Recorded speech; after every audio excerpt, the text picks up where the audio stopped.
My name is Laura, and for years, my life revolved around the smell of antiseptic, nervous animals, and the quiet comfort of working side by side with the man I loved, my husband, Kevin. We were both veterinarians, and together, we built the Bluegrass Animal Clinic from the ground up. It wasn't fancy, just a small building with a sign that sometimes needed repainting, but it was ours. It was more than just a business. It was the heart of our shared dream. We believed every animal deserved care, whether it was a prize-winning show dog or a stray cat found by the roadside. Our days were long, often starting before sunrise and ending late at night, filled with everything from routine checkups to emergency surgeries. We didn't get rich, not by a long shot. Money was always tight, a constant worry humming beneath the surface of our lives. But we had each other. We had our purpose, and we had the satisfaction of knowing we were making a difference. That felt like wealth enough. For 10 years, that was our rhythm, our partnership, our life. But sometimes, the life you build, brick by careful brick, starts to show cracks you never expected. It began subtly, small shifts in the foundation I thought was unbreakable. One rainy evening, just as we were getting ready to close up, the front door of the clinic burst open. A woman swept in, dripping water and impatience. She was dressed in expensive clothes, her hair perfectly styled despite the weather. With her, she half-dragged, half-pulled a beautiful golden retriever. The dog was in bad shape, panting hard, blood staining the fur around his mouth, and trembling so violently his whole body shook. His eyes, wide and pleading, met mine, and my heart ached. "This useless animal bit me," she shrieked, her voice sharp and cold. "Just fix him or put him out of his misery. I'm done with him." The sheer lack of compassion in her voice was shocking. It wasn't just anger. It was pure disdain, as if the dog was a broken appliance she wanted replaced. My hands clenched at my sides, heat rising in my chest. I took a deep breath, forcing myself to stay calm as I approached the trembling animal. "Easy there, boy," I murmured softly, kneeling down beside him. I gently examined his mouth, but as I did, I saw more. Dark bruises on his legs, tender spots along his back. This wasn't just a dog who had bitten someone for no reason. This dog had been hurt, badly. Kevin came up beside me, his expression serious. He always tried to be the calm one, the voice of reason. "Please, ma'am, we need to examine him first to see what's wrong." But she wasn't interested in reason. She gave a sharp tug on the leash, making the dog whimper and stumble. "I don't need to calm down. He attacked me out of nowhere. He's vicious." I stood up slowly, looking directly at the woman. She had the kind of face that was used to getting whatever she wanted. Can you tell us exactly how the bite happened?" I asked, my voice steady despite the anger churning inside me. She tossed her head, clearly annoyed by my questions. "What does it matter? He's a spoiled, bad-tempered dog. He should be grateful I even keep him." I had to bite back the angry words that threatened to spill out. Kevin saw the look on my face. He quickly stepped between us, trying to defuse the situation before I said something I shouldn't. "Ma'am, if you'll just take a seat in the waiting area, we'll take him back and see what we can do," he said, his tone polite but firm. She let out a frustrated sound, but then her expression changed completely. The hard lines around her mouth softened, and her eyes took on a different look, a look I recognized with a jolt. It was pure flirtation. She leaned against the counter, her gaze lingering on Kevin. "Doctor, you seem so capable, so strong. Are you only good with animals, or are you just as skilled with people?" she purred, her voice dropping slightly. Kevin looked visibly uncomfortable. He wasn't one for small talk, especially not this kind. And coming from someone who had just treated an animal with such cruelty, it felt particularly offensive. "We focus on animal care here, ma'am," he replied stiffly, his voice completely devoid of warmth. She just smiled. A slow, knowing smile that didn't reach her eyes. Such a shame. I had moved into the treatment room with the injured dog, but the clinic was small, and I could hear their conversation clearly. My patience, already thin, snapped. "Ma'am, please wait in the reception area," I said, stepping back into the doorway, my voice sharper than I intended. She finally turned away from Kevin, giving me a dismissive glance before walking towards the waiting room with a swish of her expensive coat. But just before she disappeared from view, she paused, leaned back towards Kevin, and whispered something else to him. I couldn't make out the words, but the gesture, the look she gave him, sent a cold shiver down my spine. It wasn't jealousy I felt. It was a deep, unsettling disgust. How could someone be so cruel and then turn around and act like that? Ignoring her completely, I focused on the dog, gently lifting him onto the examination table. Kevin joined me, his face unreadable.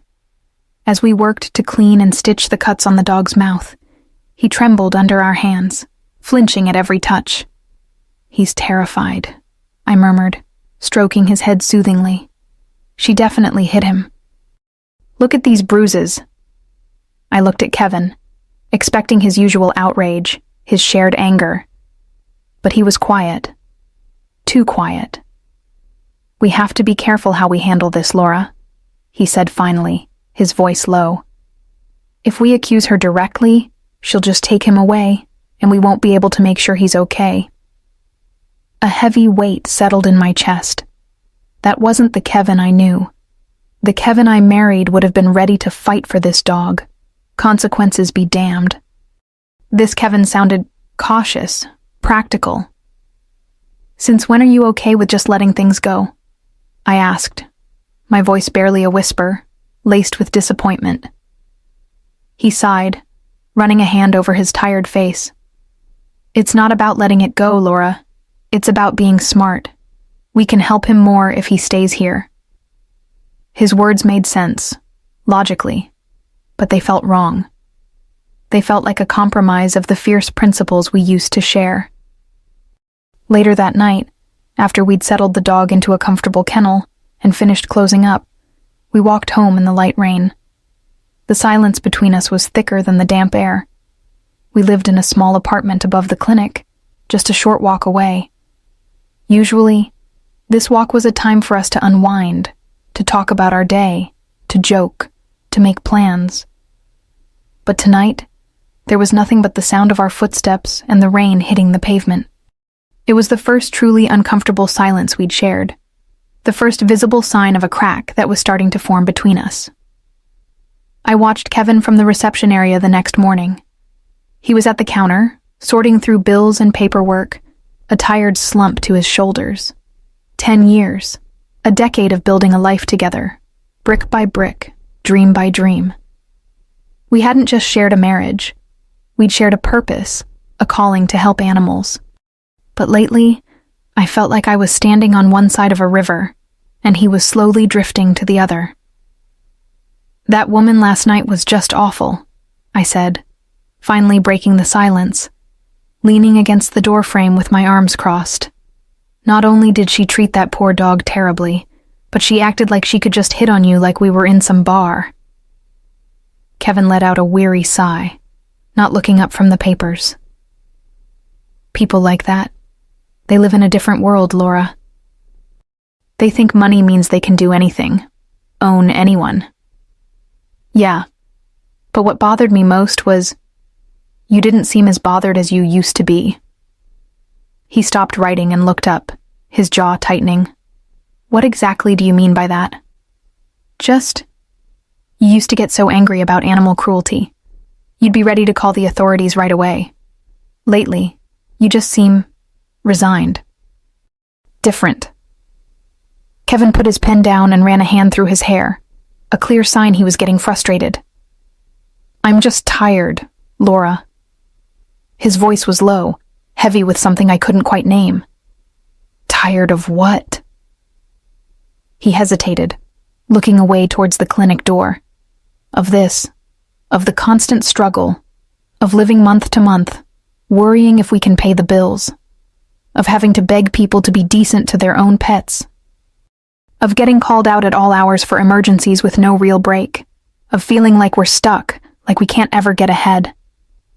His words hit me like a physical blow. A cold dread started to spread through my chest. Stuck? Can't get ahead. What are you talking about?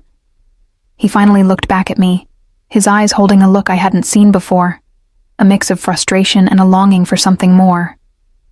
Aiming higher, Laura, for something bigger. Something more stable. Something that doesn't feel like we're always just surviving. That comment hung in the air between us, thick and heavy. It wasn't just about money. It was about a fundamental shift in his desires, a dissatisfaction with the life we had built together, the life I thought we both wanted. The next morning started like any other, the familiar routine of opening the clinic, the smell of coffee and disinfectant filling the air. I was at the front desk, sorting through mail, trying to shake off the lingering unease from my conversation with Kevin the night before. He was in the back, checking inventory, the quiet hum of the refrigerator, the only sound between us. The tension was still there, a silent presence in the room. Then the phone rang. I picked it up, slipping into my professional clinic voice. Bluegrass Animal Clinic? Good morning. On the other end, a woman's voice, smooth and self-assured, responded. Good morning. This is Catherine Figueroa. I need a veterinarian urgently.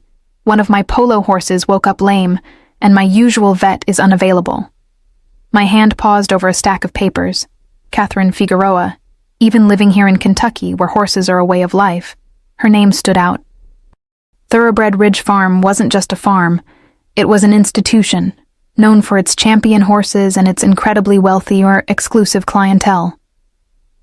I understand, Ms. Figueroa, I replied, trying to keep my voice even. Did the horse show any signs of injury? No, but he's a very valuable animal, and I can't afford any risks. I need someone competent, someone who understands the importance of discretion. Does your clinic have experience with high-level competition horses? I hesitated for a brief second. We'd treated horses before, of course, but not usually ones worth more than our entire clinic. My husband, Kevin, is a veterinarian and has experience with equine care. He can come out. Catherine's response was immediate. Perfect. Send him right away. And remember, discretion is paramount. In this business, reputation is everything. She hung up, leaving me holding the phone, a strange knot forming in my stomach. There was something in her tone, a certain coldness, a focus on value and reputation over the animal's well-being that rubbed me the wrong way. I walked back to where Kevin was. Got a call, I said. He looked up, a question in his eyes. Who from? Catherine Figueroa, Thoroughbred Ridge Farm. One of her polo horses is lame. Needs a vet, urgently. Kevin's eyes widened slightly. He put down the box he was holding. Catherine Figueroa? Wow. I've heard a lot about her farm. It's one of the biggest, most exclusive operations around. Her regular vet is unavailable, I explained. She needs someone today. A flicker of excitement crossed Kevin's face. This was it. The kind of opportunity he'd been talking about. The chance to step into that bigger, more stable world. I'll go, he said quickly, already reaching for his vet bag. This is a huge opportunity, Laura. Not every day we get a client like Catherine Figueroa. It's just one horse, Kevin, I said, trying to temper his enthusiasm. Don't make it more than it is. He gave me a look, a small, knowing smile playing on his lips. Maybe it is just one horse, or maybe it's the start of something bigger. I sighed, crossing my arms, a familiar feeling of unease settling over me. Just be careful, Kevin. He nodded, but I could tell his mind was already miles away, out on those sprawling fields of Thoroughbred Ridge Farm. He grabbed his bag and headed for the door, leaving me standing there, a growing sense of dread in my heart. I had a bad feeling about this call, a feeling that it was going to pull Kevin further away from me and from the life we'd built. The drive out to Thoroughbred Ridge Farm took Kevin away from the familiar streets of our town and into the heart of Kentucky's famous bluegrass country. The landscape changed, opening up into vast stretches of rolling green hills, dotted with perfectly manicured fields and fences. Every turn seemed to reveal another grand entrance to a sprawling horse farm, each one more impressive than the last. When he finally arrived at Thoroughbred Ridge Farm, it was even more imposing than he'd imagined. A long, tree-lined driveway led up to a massive, elegant gate made of wrought iron, the name Thoroughbred Ridge Farm, spelled out in gleaming gold letters. He pressed the intercom button, stating his name and purpose. The gates swung open silently, like the entrance to a hidden kingdom. A man in a crisp uniform met him at the end of the driveway and escorted him towards the main stable complex. As Kevin walked, he took it all in: the immaculate barns, the perfectly groomed horses grazing in the paddocks, the air of wealth and efficiency that permeated everything. It was a world away from our small, busy clinic. He was led to a large, central courtyard where a tall, striking woman with blonde hair and an air of effortless authority was waiting. This had to be Catherine Figueroa. She was dressed in riding clothes that probably cost more than my car, standing straight and confident. "Doctor," she said, extending a hand with perfectly manicured nails. Her grip was firm. "Welcome. I'm Catherine Figueroa. Thank you for coming so quickly. Time is of the essence." "It's my pleasure, Missy Figueroa," Kevin replied, shaking her hand. "Please, call me Catherine. Come, let me show you the horse. His name is Lightning." She turned and led him into one of the stables. The interior was as impressive as the outside. Clean, spacious stalls, polished wood, and a quiet atmosphere. They stopped in front of a stall where a magnificent dark bay horse stood, favoring one of his back legs. He was a powerful animal, clearly bred for speed and strength, but there was a visible swelling above his hock. "He's one of my top polo ponies," Catherine said, her voice sharp with concern. "He's worth a considerable amount. I need him back in top form as soon as possible." Kevin nodded, his focus shifting entirely to the horse. He approached the stall calmly, speaking softly to the animal before entering. He began his examination, his hands moving expertly over the horse's leg, feeling for heat, swelling, and tenderness. Catherine watched him intently, her eyes following his every move. "You have a very gentle touch, doctor," she commented. "It helps when working with animals," Kevin replied, not looking up from his work. Catherine leaned against the stall door, her gaze lingering on him. "Have you ever considered specializing in equine practice? Particularly high-performance horses?"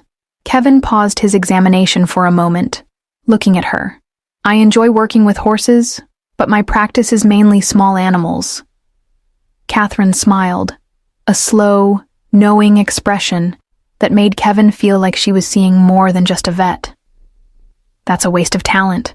With your skill, you could do very well in this world. There are opportunities here you wouldn't find in a small-town clinic."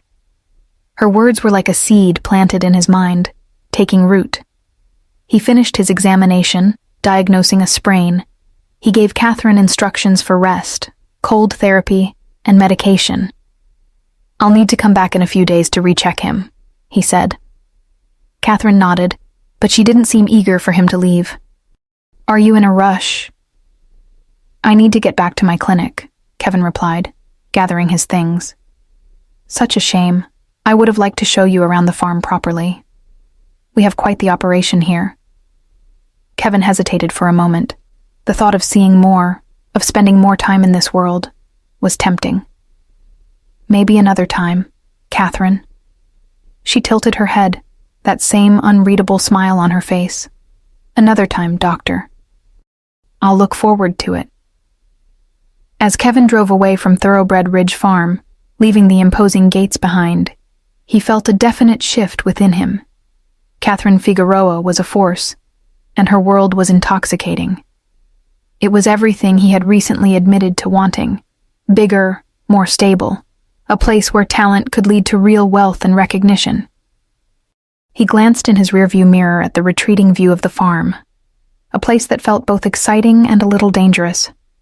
He couldn't deny the pull, the thought that maybe, just maybe, his life was about to change in a major way. The change in Kevin after that first visit to Thoroughbred Ridge Farm was undeniable. It wasn't just that he was gone more. It was how he was when he was here. He was restless, preoccupied. The clinic, the place that had been the center of our universe, seemed to shrink in his eyes. His conversations were increasingly dominated by talk of Catherine Figueroa, her farm, the people he was meeting, the sheer scale of the wealth and the business. Laura, you wouldn't believe it, he'd say, pacing the floor of our small apartment above the clinic. They have stables that are cleaner than our operating room. The horses are treated like royalty. And the money, it's incredible. If we could just get a regular contract with them, even for just a few horses, it would change everything for us. We could finally breathe, stop worrying about every single bill. I listened, my heart aching. Kevin, we are doing okay. We're not rich, but we manage, and we're doing good work. We're helping animals who wouldn't get help anywhere else. He'd stop pacing, his frustration clear. Okay isn't enough, Laura. Don't you want more? Don't you want to not have to worry about the rent every month? Don't you want to be able to afford that new X-ray machine we desperately need? Getting involved with Catherine Figueroa isn't just about money. It's about opportunity. It's about finally getting ahead. But at what cost, Kevin? I'd ask, my voice quiet but firm. What about the values we started with? What about the animals whose owners can't pay top dollar? Will we still be here for them? Or will we just become vets for the wealthy elite? He'd sigh, running his hand through his hair in that gesture I now associated with his growing impatience with our life. You're being stubborn, Laura. This is about improving our lives, improving the clinic. We can still help others, but we need a stable foundation first. This is the chance to build that foundation. But it didn't feel like building. It felt like dismantling. Our shared values, the core of our partnership, were being chipped away by his ambition. He saw a future of success and financial security. I saw a future where we might lose ourselves and our purpose in the pursuit of wealth. The arguments became a regular part of our lives, quiet at first, then louder, filled with frustration and misunderstanding. We weren't a team anymore, working towards the same goal. We were two people pulling in opposite directions, the gap between us widening with every passing day. The clinic, our home, our life, felt like it was caught in the middle, strained and cracking under the pressure of our diverging dreams. It wasn't long before Kevin's visits to Thoroughbred Ridge Farm became a regular occurrence, then almost a daily one. He was spending more and more time there, not just treating horses, but getting involved in the farm's operations, attending events, becoming part of Catherine Figueroa's world. He'd leave early, sometimes before I was even awake, and come back late, often after I'd already finished dinner alone. When he was home, he was often distant, lost in thought, or on the phone, talking business with Catherine or others from the farm. He'd talk about the horses, yes, but also about deals, investments, the complex world of high-stakes equestrianism. He seemed energized by it all, caught up in the excitement and potential. But it was an excitement I didn't share, a potential that felt dangerous to me. I felt myself drifting further and further away from him. I was still at the Bluegrass Animal Clinic, doing the work we had always done, caring for the animals who came through our door. But Kevin wasn't there beside me anymore, Not in the same way. He was building a new life, a new identity, in a world that felt foreign and intimidating. My worry wasn't just about his absence. It was about the person he was becoming. He was more secretive, less communicative about what he was doing at the farm. He seemed stressed sometimes, the pressure of this new world weighing on him, but he wouldn't talk to me about it.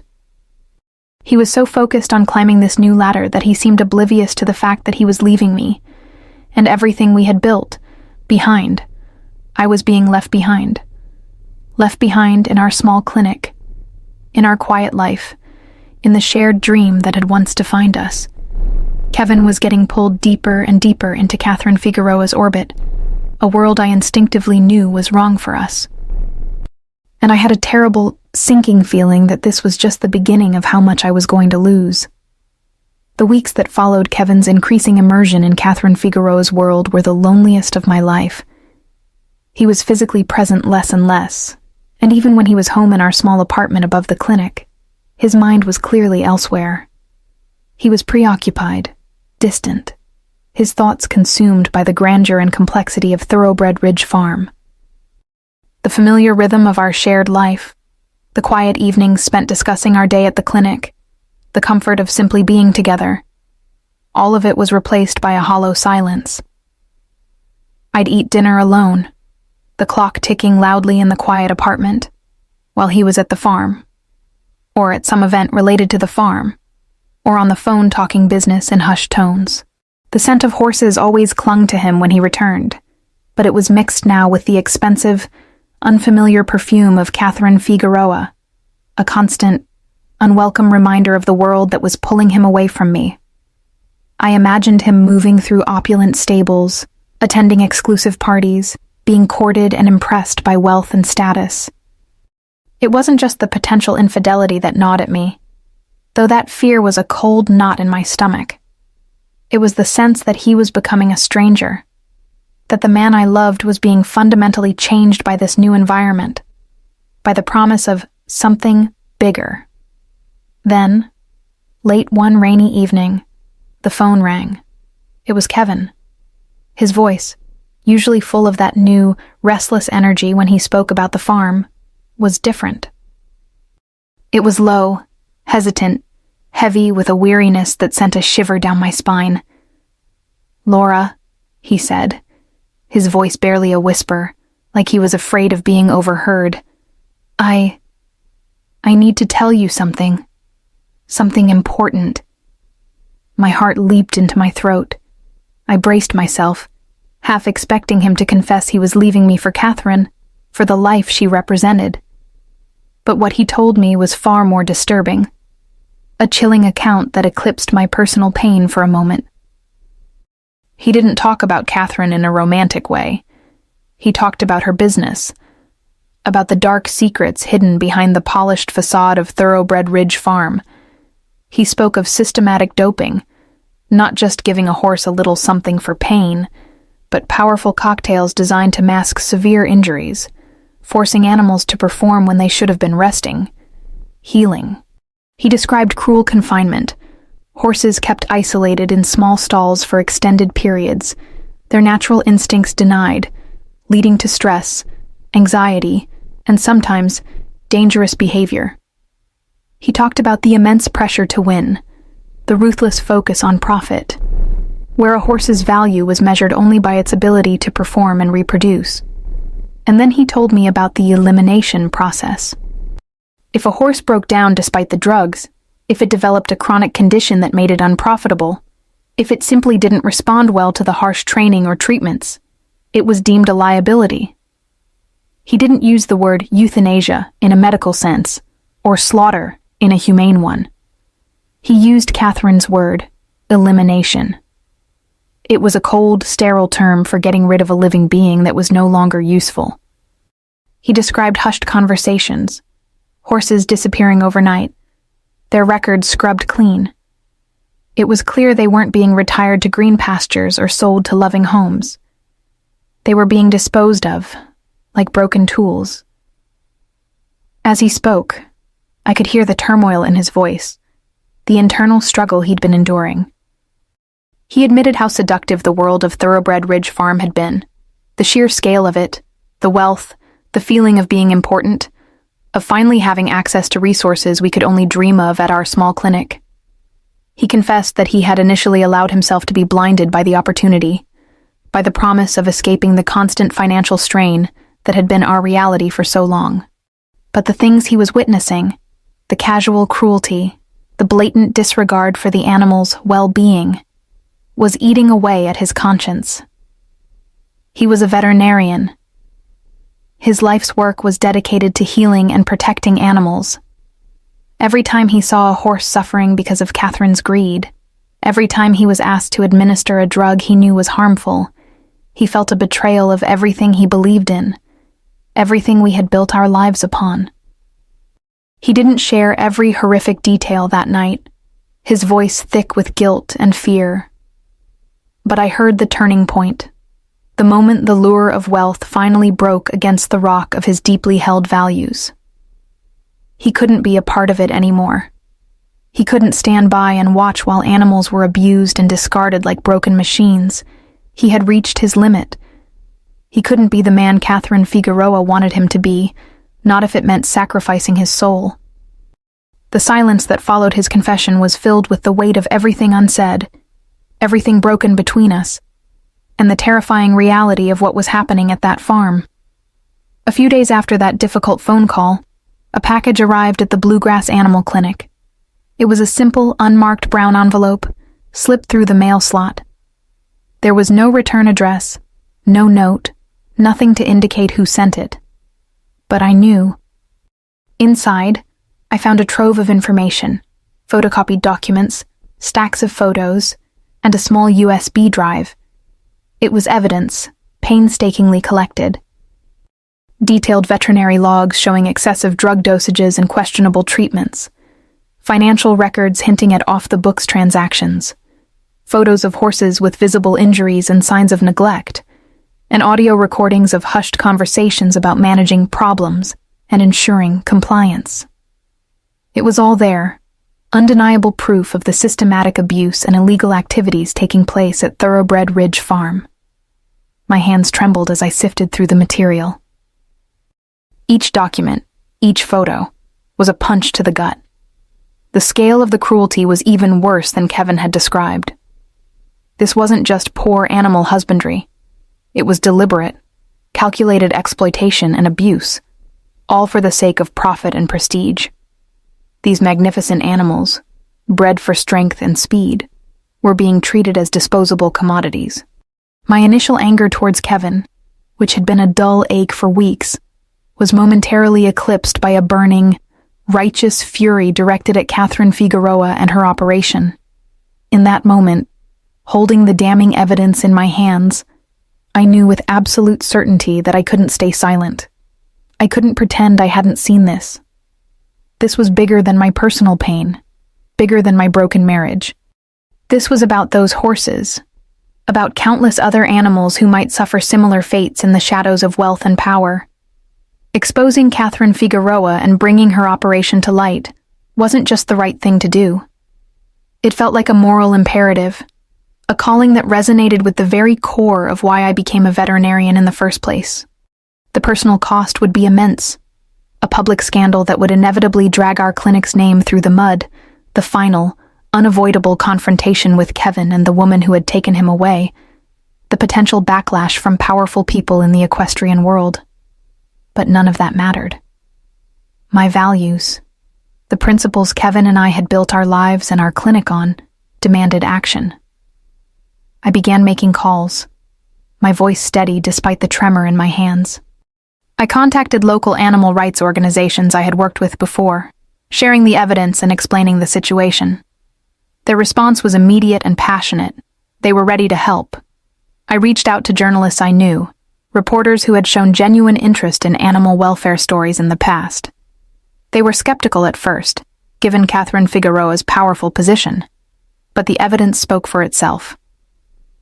I talked to friends, colleagues, anyone I trusted who might offer support or advice. The network of people willing to stand up for these animals grew quickly. Together, we decided on a course of action, a public protest at the main entrance of Thoroughbred Ridge Farm. We would bring the truth out into the open, force Catherine Figueroa to face the consequences, and make sure the world saw what was happening behind those imposing gates.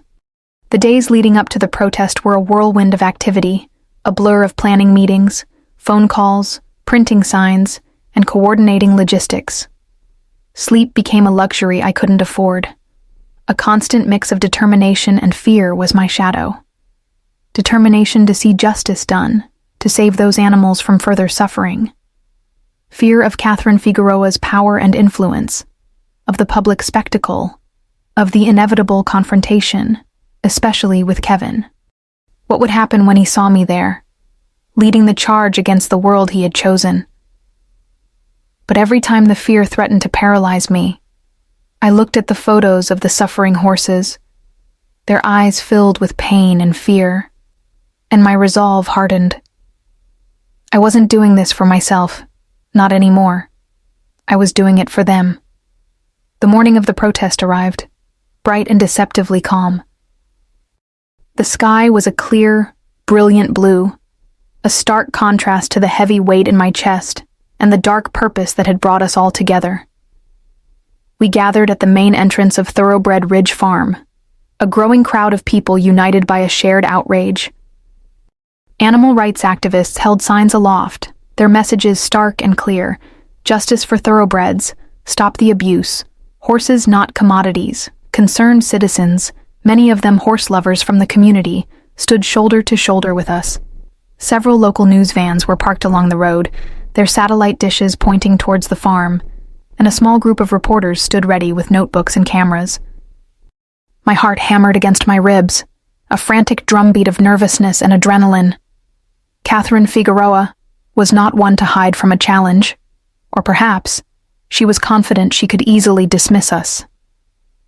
Soon, the imposing wrought iron gates of Thoroughbred Ridge Farm swung open, and she emerged, a tall, imposing figure flanked by several stern-faced security guards.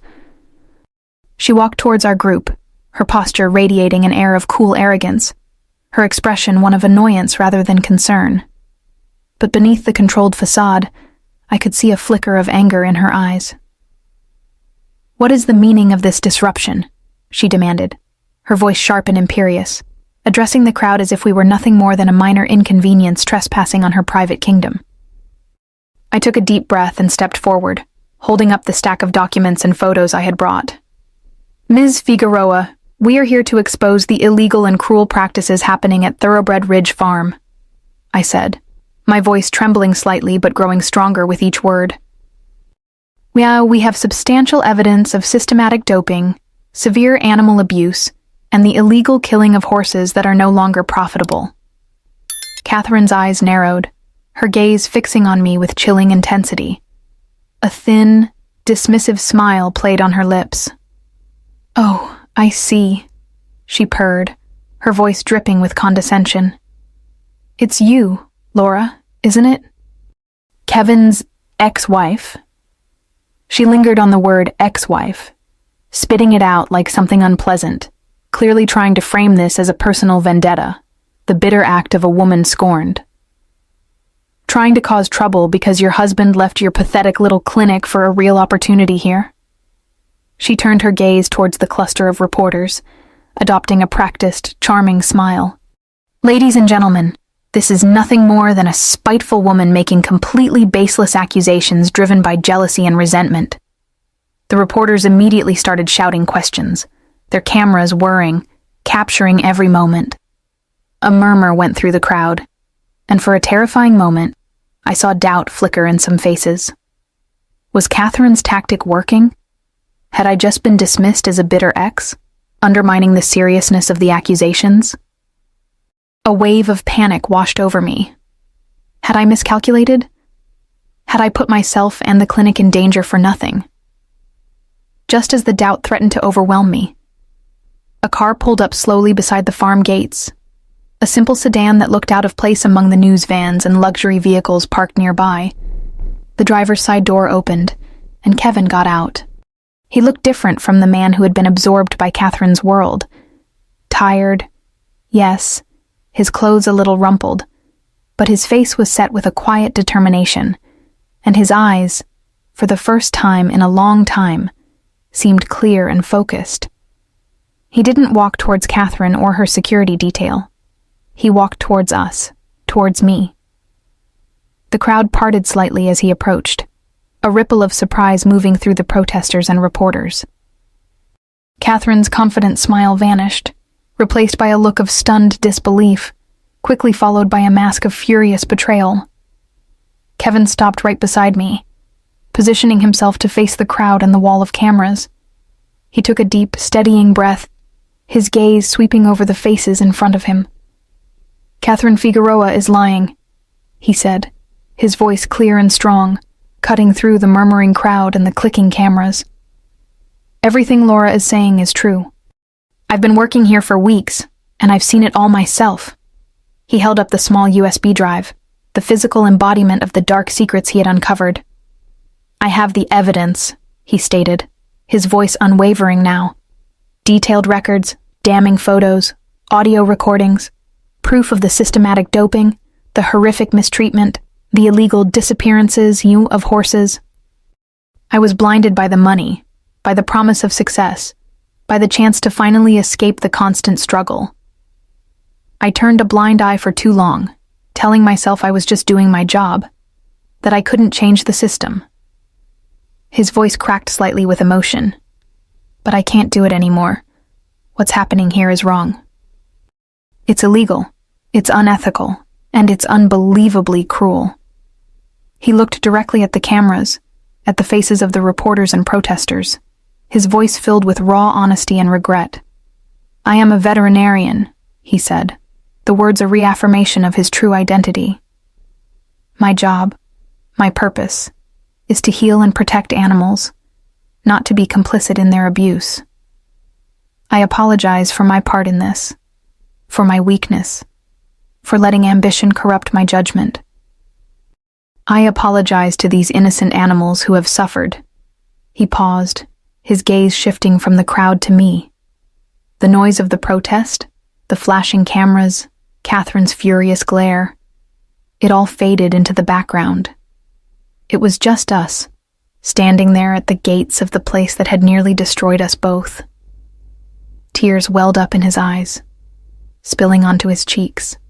"And I apologize to you, Laura," he finished, his voice thick with emotion, barely a whisper that somehow carried through the hushed crowd. And then, in a moment that felt both intensely personal and undeniably public, the man who had left me for money, the man who had chased a different dream, dropped to his knees on the rough gravel driveway in front of everyone. "I'm so sorry," he choked out, his voice broken. "For everything. For leaving you, for forgetting who we were, for letting ambition blind me to what truly mattered. I am so sorry." The moment hung in the air, heavy with shock, regret, and a profound sense of raw, exposed emotion. Just then, the distant wail of sirens grew louder, rapidly approaching. Police cars and vehicles marked with the emblem of the local Humane Society arrived, pulling up behind the news vans. The authorities, alerted by our group and armed with the initial evidence, had arrived. Catherine Figueroa's face was a mask of disbelief and pure, unadulterated rage. Her security guards looked uncertain, their authority dissolving in the face of the law and the media storm. It was over. Catherine was quickly taken into custody, protesting loudly, her carefully constructed world crumbling around her as she was led away. The aftermath of the protest was immediate and overwhelming. Thoroughbred Ridge Farm became the epicenter of a massive scandal that reverberated far beyond Kentucky. Kevin's public confession and the irrefutable evidence he provided were damning. News spread like wildfire across national media outlets, shining a harsh, unflattering light on the dark, often hidden side of the high-stakes equestrian world. Investigations were launched, and the full extent of Catherine Figueroa's operation, her ruthlessness, and the suffering she had inflicted on countless animals were laid bare for the world to see. For our little bluegrass animal clinic, the sudden attention was a shock. Reporters camped outside, wanting interviews, wanting to know the story behind the story. Some clients, those who valued compassion and justice, were incredibly supportive, praising my courage and standing by us. They brought flowers, sent cards, and offered words of encouragement. But others, particularly those from the wealthier circles connected to the equestrian world, quietly disappeared, uncomfortable with the controversy and the spotlight. It was a difficult, turbulent time, navigating the sudden fame, the scrutiny, and the lingering uncertainty about our future. Catherine Figueroa faced severe legal consequences. The evidence against her was overwhelming, leading to multiple charges related to animal cruelty and illegal practices. Thoroughbred Ridge Farm was permanently shut down, its assets seized. The remaining horses, those who had survived the abuse, were rescued and placed in the care of reputable animal welfare organizations and sanctuaries. Seeing photos of those horses, finally free from their confinement, grazing in open fields, receiving gentle hands and kind words, was a small but significant comfort amidst the chaos and pain of the preceding months. Catherine's fall from grace was complete and public. In the midst of the legal battles and the media storm, Kevin and I had to confront the wreckage of our own relationship. We met in our quiet apartment above the clinic, the place that held the echoes of a life we had built together, a life that now felt like a distant memory. There were no more arguments, no more accusations, just a profound, shared sadness. He spoke openly about his time at the farm, the moral compromises he'd made, the gnawing guilt that had consumed him, the moment he realized he had lost himself in the pursuit of something that wasn't worth the cost. He apologized again, his remorse palpable, for chasing a dream that wasn't ours, for letting ambition blind him, for abandoning me and the values we had once shared so fiercely. I listened, my heart heavy. I saw the man I had fallen in love with, the passionate, kind veterinarian who cared deeply for animals. But seeing him again, hearing his apologies, didn't magically erase the pain or rebuild the trust that had been shattered. Too much had happened. The cracks in our foundation had become an unbridgeable chasm. We talked for hours about the past, about the present mess, about the impossible future we had once envisioned together. We both knew, without needing to say the words directly at first, that we couldn't go back. The damage was too deep, the trust too broken. The shared dream, the one we had built our lives on, was irrevocably shattered. With heavy hearts, we decided to get a divorce. It was the official ending of a decade of life together, a painful but necessary step towards finding our separate paths forward. Years passed, bringing healing and change. If this story touched your heart, the scandals surrounding Thoroughbred Ridge Farm eventually for more powerful stories that will leave you speechless, replaced by new news cycles. What do you think about my decision? Our clinic not only survived your thoughts the initial storm below, but eventually pass thrived. This video along to someone who needs to hear this incredible story. While difficult at first, and don't miss the next amazing tale we have clients who admired our stance for watching. And our commitment to animal welfare. I expanded the Bluegrass Animal Clinic, opening new branches in nearby towns, always staying true to our original mission, providing compassionate, affordable care for all animals, regardless of their owner's ability to pay. I found love again, slowly and unexpectedly, with someone who shared my passion for animals and my quiet dedication to our work. A steady, supportive love that felt like coming home after a long journey. Kevin, and him, after the legal proceedings were finalized and the dust settled, didn't return to work at our clinic. He took a different path, one that seemed born directly from the painful lessons he had learned. He used the knowledge he gained about the industry, combined with his deep veterinary skill, to start something new, something redemptive. He bought a smaller property, not a grand, imposing farm, but a quiet, peaceful place dedicated entirely to the rescue and rehabilitation of horses, particularly those who had been victims of abuse, neglect, or exploitation in the racing or show industries. He finally fulfilled his dream of having his own horse farm, but it was a farm built on compassion, healing, and second chances, not on profit and cruelty. We remained colleagues, our paths sometimes crossing professionally. We'd see each other at veterinary conferences or occasionally work together on difficult rescue cases, pooling our expertise for the benefit of the animals. There was a quiet respect between us, a shared history, and a mutual understanding of the difficult, transformative journey we had both endured. We could talk about cases, about animals, about the challenges and rewards of our work. But the personal connection, the intimacy, the shared life we had once built together, that was gone. It was a bond that had been broken by ambition, by betrayal, and by the painful necessity of exposing the truth. Some bonds, no matter how strong they once were, can never be fully restored. Our lives had been irrevocably changed, shaped by the choices we made and the consequences we faced. We both found our way back to our purpose, back to the core values that defined us as veterinarians.